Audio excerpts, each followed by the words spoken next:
Hey, I'd like to welcome you to another episode of Mission Matters. My name is Adam Torres, and if you'd like to apply to be a guest on the show, just head on over to missionmatters.com and click on Be Our Guest to apply. All right, so today I have George Arabian on the line, and he is managing partner of Steelhead Ventures. George, welcome to the show. Thank you, Adam.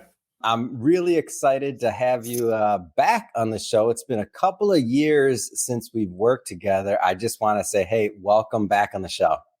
Well, thank you, Adam. Pleasure to be here. I know it was close to almost 5 years ago when we first started to engage with one another. And, my compliments to you to see the way you've grown the business and the way you've been able to make an impact for so many people. Oh man, George, means a lot coming from you, and thank you. I appreciate it. You were one of our early interviews on here, and I believe the platform may have even been called something different at that time. I think we were still under the banner of Money Matters Top Tips at that point before the rebrand into Mission Matters. So you're right, time flies. Well, George, I guess we'll start this episode the way that we start them all, and we'll start that with our Mission Matters Minute. So, George, we at Mission Matters amplify stories for entrepreneurs, executives, and experts. That's our mission. George, what mission matters to you? Well, I think what I really focused on, Adam, was the experience of having been in the technology sector for 30 years and to see the impact of truly a very easy statement to make, which is the power of team culture, but much more challenging to create that, particularly in early stage and growth stage startups. So that's the mission that I wrote about and I really believe in. And it's the power of team culture that I think enables a long-lasting company and members of a company to really work together through both the ups and downs of the various growth challenges that you have when you're an early stage or growth stage company. That's great. And we're going to dive further into exactly how you're helping some of these companies with Steelhead Ventures. But before we do that, I don't want to assume that all of our new audience and new listeners have caught our original episode and worked together. So maybe let's start with your background. Like, tell me a little bit more about your history and how you got in the business. Absolutely. Well, I was totally, in one way, unqualified from a technology degree point of view. I was a history and sociology major through college and eventually worked going to school at night to get an MBA. But I entered the technology sector as a individual salesperson, and I had a choice between various industries. But given the power of what was going on when I first entered the industry, which was the personal computer explosion, I said, that's really a bet that I want to make. And I was part of the first corporate resellers that were selling a large volume of PCs into the corporate environment. But what really transpired was timing was everything, because what I was about to witness was the growth of what became the internet.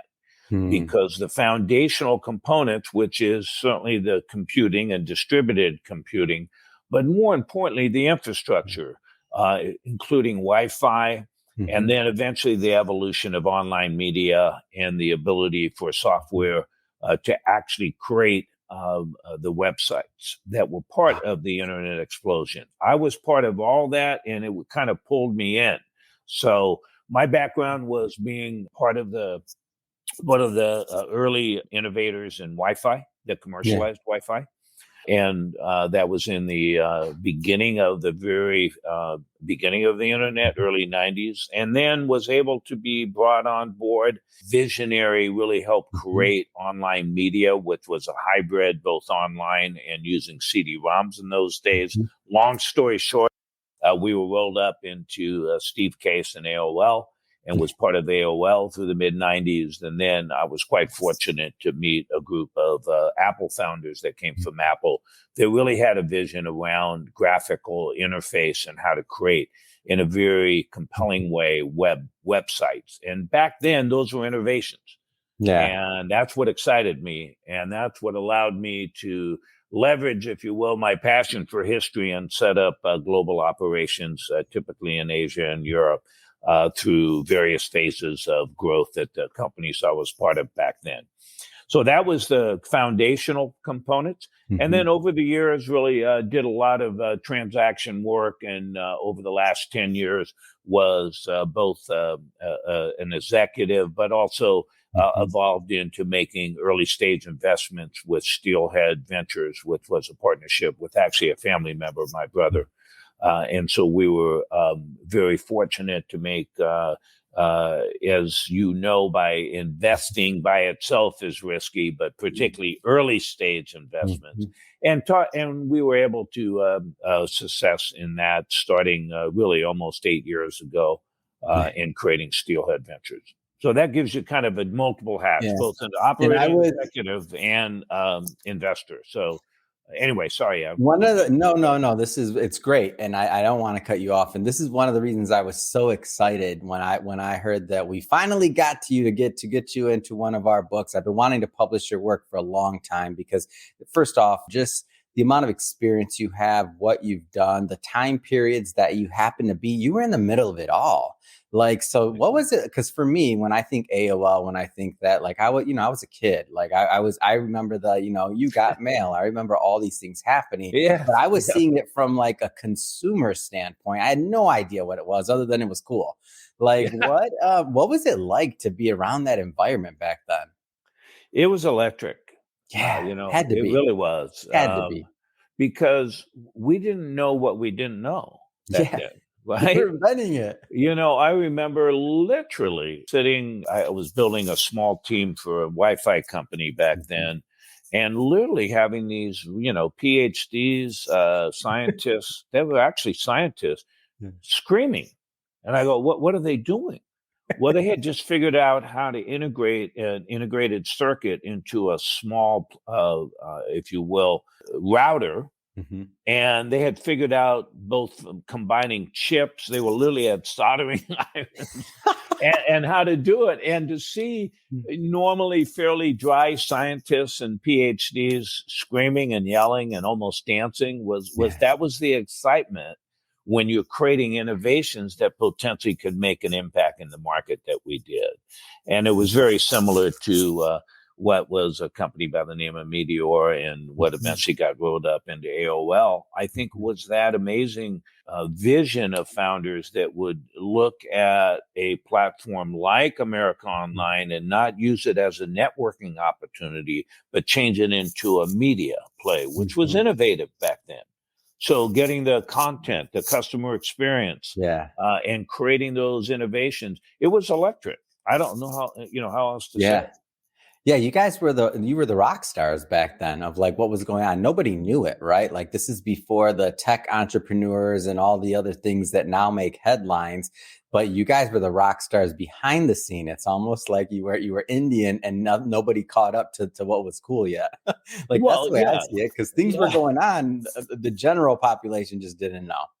Well, just to be, candid and transparent, I was on the front lines. I was not the founders. I didn't have that vision, but they saw in me someone that could help them grow the company because I was on the sales side and eventually sales management. So I adopted and was excited by the founders and the teams that were the very senior folks early on. And that really was the power of being able to take and articulate the vision, because the founders were so well, if you will, astute on how to communicate what's possible that didn't exist.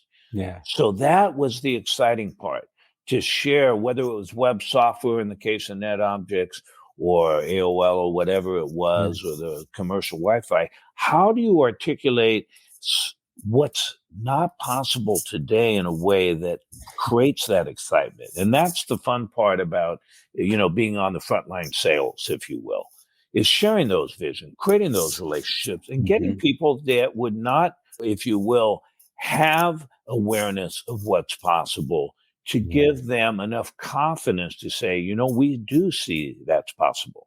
And that was the extraordinary part about founders back then, is they had the ability to articulate their vision in a compelling way. I hope that answers and gives you some. Oh, it does. That and much more. No, it's amazing. It's amazing to document and to get a feel for, what that was like.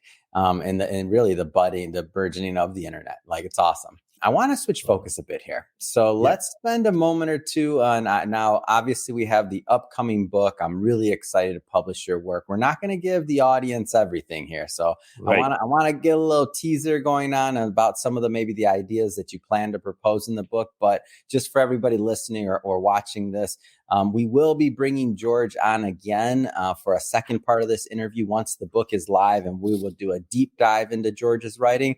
But maybe, George, just give us a flavor of what you plan on presenting in the next upcoming book.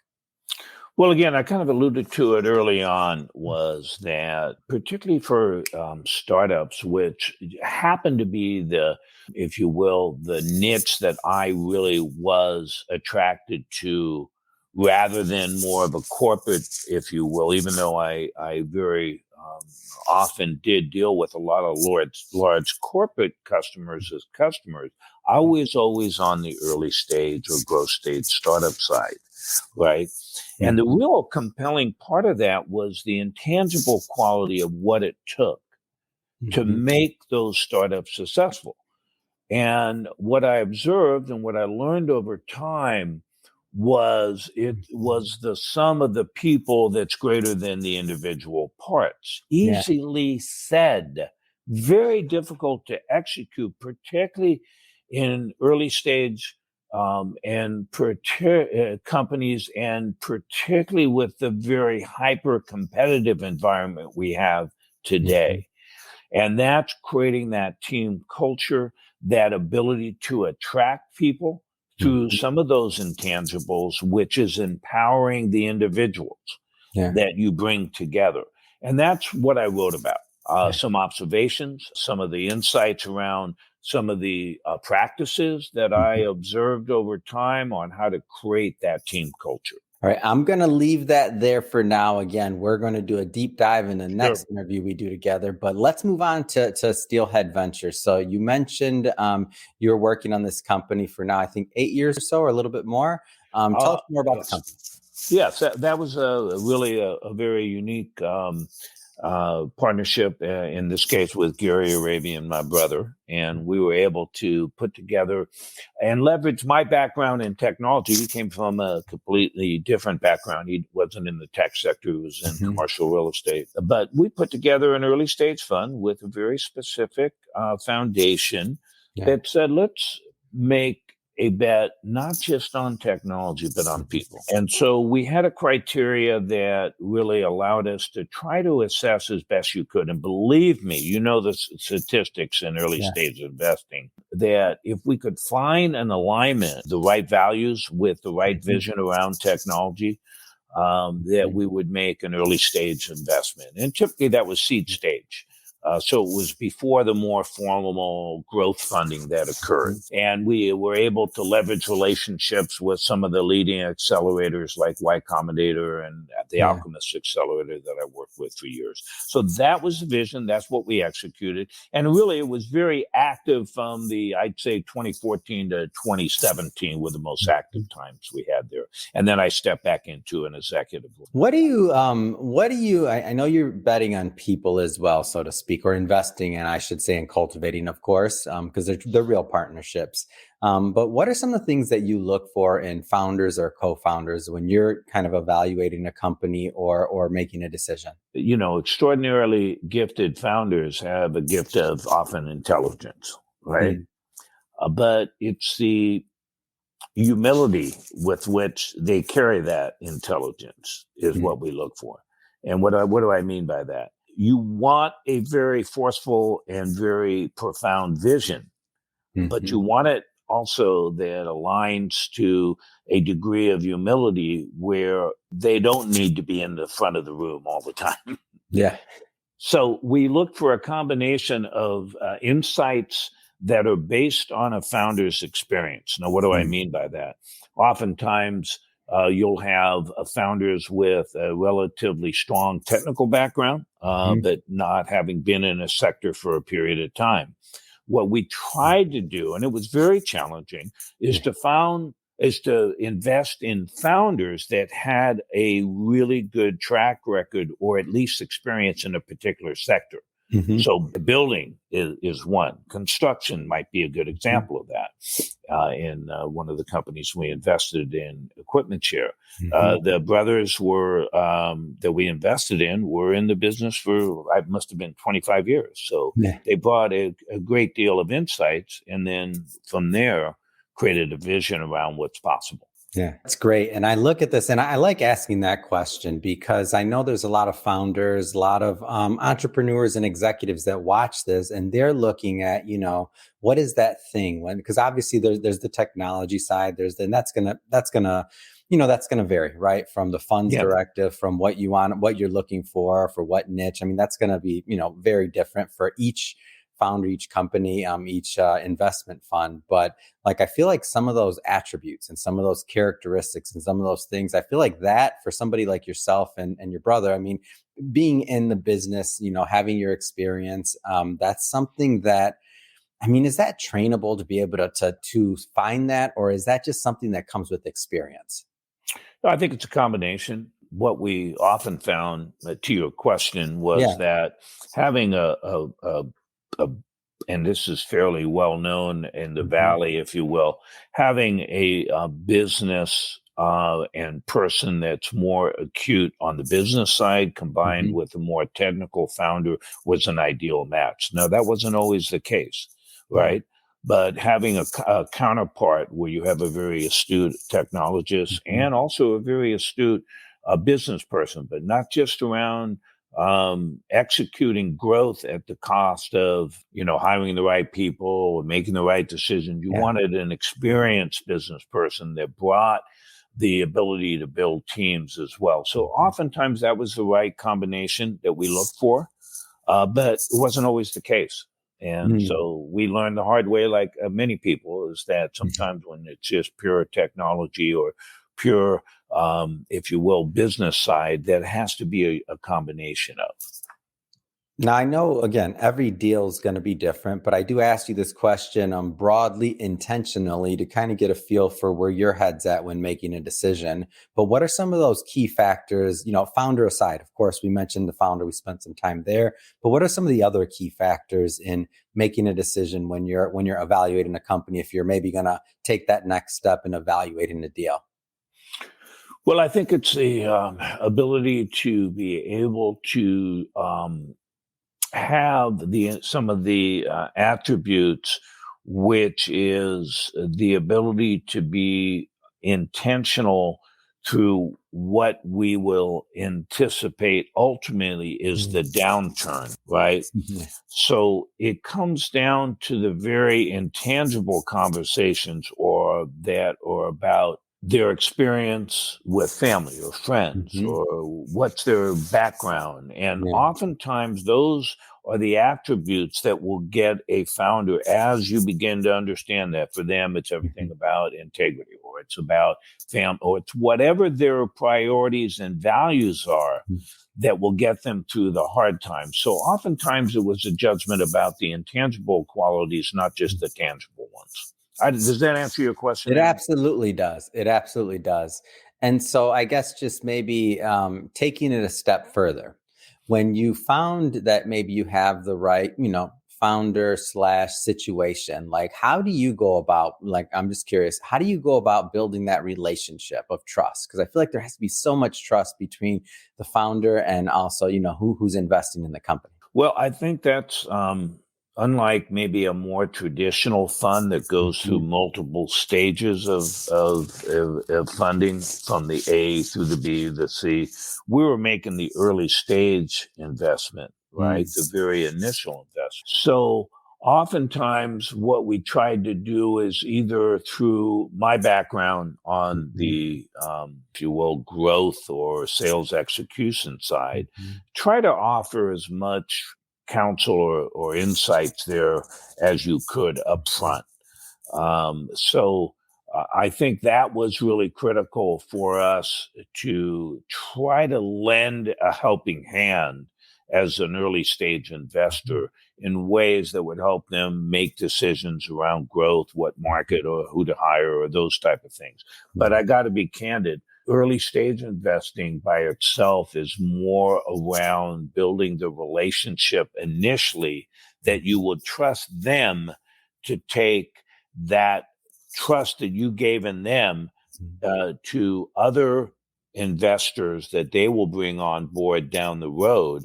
And they oftentimes never, and this comes down to the character, they often rewarded you for that initial trust. Just to be clear, early stage investing is not about following it all the way through the different rounds. It's that initial bet on the founders. So again, it's about trying to offer as much free or helpful advice. And oftentimes that was just ongoing conversations. You know? I get it. And that's why I asked that question, because if you were like carrying it through multiple rounds, then I feel like that trust factor would be a little bit different. But specifically when you're working with maybe, especially based on what you described, many times your investment may be the initial investment. And for that founder or that co-founder to take on those assets, I mean, that can be, depending on their original plan, right? That can be a leap, right? If that wasn't their original plan and they're hitting this growth phase or something else that causes them to need that capital. And now they have that kind of that dance, right? Yeah. Well, it's also very challenging for founders as they go through the various growth stages to keep that in mind in terms of who were those early backers. But, for the ones that did, we truly were indebted. And I would say that was really a judgment about them as people as much as it was about their vision. What are some of the either sectors or markets or just what in technology is like exciting you right now? Like what gets you fired up? I mean, you've been in the space a long time. You've seen a lot of deals. You've seen a lot of different trends in the market. Like what gets George excited today? Well, I think as the market has matured the way it has, I think, the anticipation of, and where I was from a sales, if you will, or from an executive management point of view, it was the combination of the early artificial intelligence that allowed you to do predictive modeling. Which is that you could actually, based on the right data inputs, could actually predict with fair degree of accuracy what the future would unfold, or how the future would unfold. But that was really during the heyday, I'd say, of 2015 to 2018, I think 2019. Not that artificial intelligence was really it's been around for a long, long time, but it really did a lot of maturing and excitement. So that was sort of the one phase of excitement. I think seeing the type of innovations that come from a company like Amazon, where a rapid experimentation is encouraged, a relatively flat management structure, but the ability to rapidly experiment, but look at failure a little differently, in the sense that failure is a function of learning, and failure and rapid learning is a function of getting to success. So having worked with Amazon as a third party in my last executive role, I think that was really exciting to see that. The culture of innovation, the culture of experimentation. And Amazon, of course, this has been written about many, many times. But to see the way that they've evolved and kept to the true experimentation as a function of learning, and therefore, in some cases, encouraging failure as a way to learn what is going to be successful, was an extraordinary culture to observe and to be, if you will, interacting with. So that was exciting. One of my favorite companies, Amazon. I mean, obviously for many, many reasons beyond this interview, but one of my favorite companies. Well, George, I have to say it has been too long since our last interview. I know the next one's going to be coming up much sooner because of our upcoming book launch that we'll be doing together, and really excited to get this out there to our audience and our readers. Just have to ask. And obviously it's been great having you back on the show. So have to ask, What's coming next? What's up next for you? Like, what's next for you? What's next for Steelhead Ventures? Well, I think for Steelhead Ventures, the investment stage is really something that we did previously, right? Yeah. For me, it's really around looking to work with young leaders, and I'm really looking to try to execute that in multiple ways to try to mentor and allow young leaders to develop. And one of the programs I'm participating in is the Emerging Leader Program with a company called Vistage. But I'm working with another chair on that program. And I'm also working with some of the youth services here in Sonoma County where I live and giving them visibility on what's possible. We live in a wine valley, what's possible in another valley called the Silicon Valley. So I'm doing workshops with some of the youth organizations here and giving them insights to the fact that many of the immigrants that have come here in search of work are already from entrepreneurial background. So just giving them visibility on the technology sector is another area that I'm spending time on, as well as giving back in other ways, like I said, in doing either some programs around emerging leaders, but also working with people that I think can really leverage, if you will, some of the experience I have on how to evolve their own leadership skills. So it's really, if that helps, that gives you some context. That's awesome. And I love it. I mean, you've been blessed throughout your life to have, many things come your way. And now it sounds to me like you're in turn looking at ways to be a blessing and to give back in other ways that maybe in the past you weren't able to, or you just didn't have that right niche at. And I love you saying that because many of the people that are watching this, there's a lot of different ways to give back, but one of the things that you mentioned is mentorship, coaching, consulting. So through Vistage and all these other things, and really just looking at how you can take your expertise and help others with it. I mean, I'm a huge fan of that because I think that really is. I guess if I would have said this 10 years ago, I would have been ahead to say that's the future of learning. That's the now of learning. Like us being able to connect with other individuals that have that have an experience or just have gone through something in their life that they can benefit from, that where someone else can benefit from hearing that story. Like that's the big part of what we're doing at Mission Matters, and a big reason why we are so adamant and so dedicated to bringing new content to our audience and our readers and our listeners, to make sure that they're learning from individuals like you, George, and many of the other great entrepreneurs that have come on this show. So that being said, if somebody does want to connect and learn more or just connect with you and your team, George, what's the best way for them to do that? Well, certainly LinkedIn is always a platform that is available, but certainly my email, I just have a personal email, george@georgearabian.com. I certainly would be glad to answer any inquiries or connections there. But I think that's a fairly standard way of doing it, either LinkedIn or directly through email. And I appreciate that, Adam. And I'm here to help in any way that I can too around sharing that knowledge and experience I've been blessed to have. Fantastic. And we'll put your LinkedIn link in the show notes and all that good stuff. So if people want to connect and follow up, they can. And speaking of the audience, if this is your first time with Mission Matters or listening to our program, we're all about bringing on entrepreneurs, executives, and experts and having them share, their background, their experiences, their mission, of course, and why they do what they do and what can we learn from that. If that's the type of content that you're into or sounds interesting or exciting, we really encourage you hit that subscribe button because we have many more mission-based individuals just like George coming up on the line, and we don't want you to miss a thing. George, pleasure as always having you on the show. Excited about getting this book out with you and promoting and bringing you back on. So for today, thanks again for coming on the show. Thank you, Adam. Very a pleasure to be here.